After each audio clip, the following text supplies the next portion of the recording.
রাচুংয়ে তো আজকে আমাদের শেষ দিন, কালকে আমরা রাচুং থেকে বেরিয়ে যাব। আজকে গিয়েছিলাম 0 পয়েন্ট, যেখানে গিয়ে তোমরা অনেকে ভিডিও দেখেছো আমাদের, যাই হোক সেটা নিয়ে এখন অনেক চর্চা চলছে, খুব ভালোই লাগছে। তো যেটা বলবো 0 পয়েন্ট এমনি খুব সুন্দর জায়গা। অনেকে আমাকে বলছে যে দিদি তোমরা ভুল টাইমে এসছো, এখন বরফটা এরকমই, যদি আরো 1-2 মাস পর আসে তাহলে বরফটা একদম আগে না পরে বললো, পরে আসতে তাহলে বরফটা একদম ঝুরঝুরে পেতেন।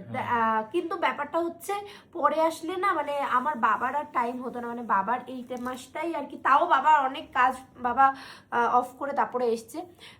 বাবা যেহেতু বাবা ক্যাটারিং এর বিজনেস করে, তো এর পরের মাসগুলো আবার বিয়ের সিজন পড়ে যাবে, তো তার জন্য এই টাইমে আসা। আর এমনি সেরকম কোনো ব্যাপার না, ইচ্ছে ছিল বাবা মাকে বরফ দেখাবো, দেখিয়েছি। মা একটু অসুস্থ হয়ে পড়েছিল, বাকি আমরা সবাই মোটামুটি ঠিকই ছিলাম।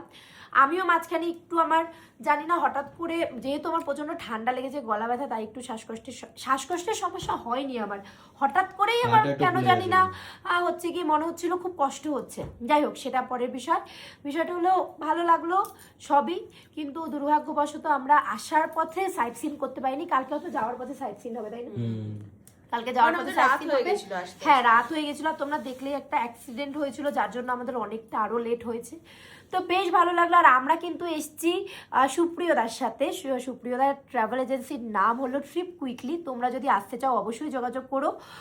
তোমরা যে কোনো জায়গা, শুধু গ্যাংটক না, তোমরা যে কোনো জায়গায় দেশে হোক বা বিদেশে, সব জায়গায় কিন্তু একদম কম বাজেটের মধ্যে ঘুরে আসতে পারবে। যেহেতু আমি আমার পুরো ফ্যামিলি নিয়ে এসেছি, বুঝতেই পারছো আমার একটা অনেক টাকা পয়সার ব্যাপার, তো খুবই কম বাজেটের মধ্যে খুব ভালো রুম, অবশ্য রুমের সার্ভিস, খাওয়া দাওয়া সমস্ত কিছু, ব্রেকফাস্ট, লাঞ্চ, ডিনার সমস্ত কিছু দিয়ে কিন্তু খুব কম বাজেটে আমরা এই আমাদের গ্যাংটক আর সিকিম ট্যুরটা করেছি। তাও আমাদের ট্যুর ছিল কিন্তু 6 নাইট 7 ডেজ।